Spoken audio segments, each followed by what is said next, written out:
body. Okay, so here it is big.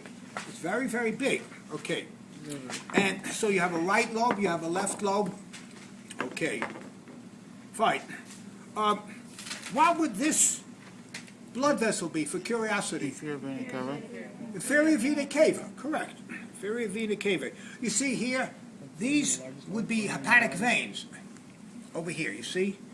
You know how you could figure it out.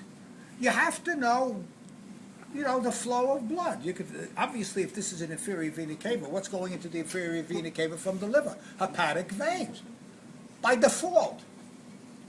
Okay, turning this over. Okay, now here's what's very interesting. Again, colors, they always color arteries red, they always color veins blue. Well, the portal system, they always color in lavender, or whatever color you want to call that. Taupe, what is this color? I call it purple. So, they have all kinds of new colors, names for all kinds of colors. So, what they're showing you here, this blood vessel here in purple is the hepatic portal vein. And this, you see, branches and goes into the liver.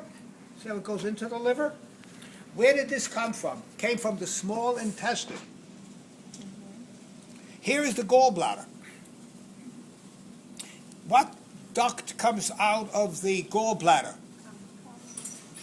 No. What duct comes out of the gallbladder? Cystic duct. Now, you just had this. I'm not expecting you to have memorized everything now, so that's okay. But you will learn it. The cystic duct comes in. By the way, we'll also talk in the lecture about gallstones and problems like that. Anybody have their gallbladder removed? I wouldn't expect so. You're all too young anyway. Although, you never know. But mostly, you're all too young. Now, now you see all of these green things? See all these green lines here? Now, these green lines, all coming together, are all draining the liver cells. Since liver, everything is hepatic, hepato, it means liver. The liver cells are called hepatocytes. And one of the things that the hepatocytes do is produce bile. And the reason they always color a gallbladder green is because more of the color of the bile. So here you have all these bile ducts. See them all? See them all?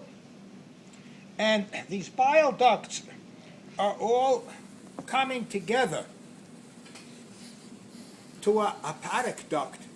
And the hepatic duct is going to merge with the cystic duct to form what? The common bile duct. And so, you see my finger here? See the finger on this, where it's cut?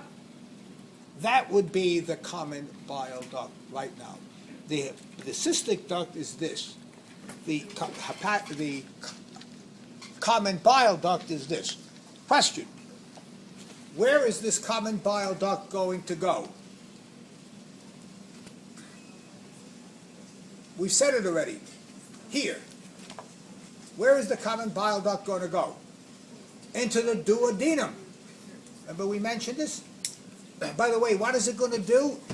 Anybody know what it does? What the bile does in the small intestine? Anybody know? Did I mention it? No, digest it. It what? Oh, you don't have to look it up in a book, I'll tell you. In my notes. Does it have to do with lipids? Absolutely. Has to do. I mean, like break it down. It emulsifies the fat. Emulsifies fat. Question, what does emulsify mean? Emulsification is not digestion. Okay, let me give you an idea. All right. Anybody here know what a sugar cube is? Mm-hmm. Okay. Now, if you had, let's say, a cup of hot tea, right? And you wanted to sweeten it with sugar. Got it? You could throw a sugar cube in if you had a sugar cube.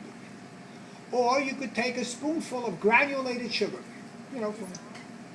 and throw that in.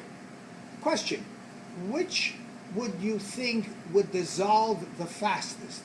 The cube or the granulated sugar? Granulated, yeah. Granulated sugar. Question, Because why? it's already broken down form. Separated, broken. Yeah. First of all, what you have to deal with is surface to volume Ratio, yeah. When you have a cube, whether it's a real cube or it's a rectangular kind of a thing that you're throwing in, each of the individual granules of sugar, which are making up the cube, right? Making up the cube, there is less surface to volume. So you have the volume, length times width times height. But what is the surface of that cube? Just the surface of the cube. So you have to have the hot water start dissolving from the outside and going inside. But if you have granulated sugar, each granule has a surface. So the surface to volume ratio of granulated sugar is very high. So you can have the hot water act on each granule much better than on a cube. Okay, what has that got to do with the fat and the bile? Now, have you ever seen what globs of fat look like even in water? Mm-hmm. Forget about it in your intestine, which you can't see. But you see what it looks, doesn't it Chicken. look like globs? Yeah. Like droplets of fat. You know what I'm talking about, like oil, right? Everybody understand. Now, so you have a big surface, you have a surface, but you have a big volume.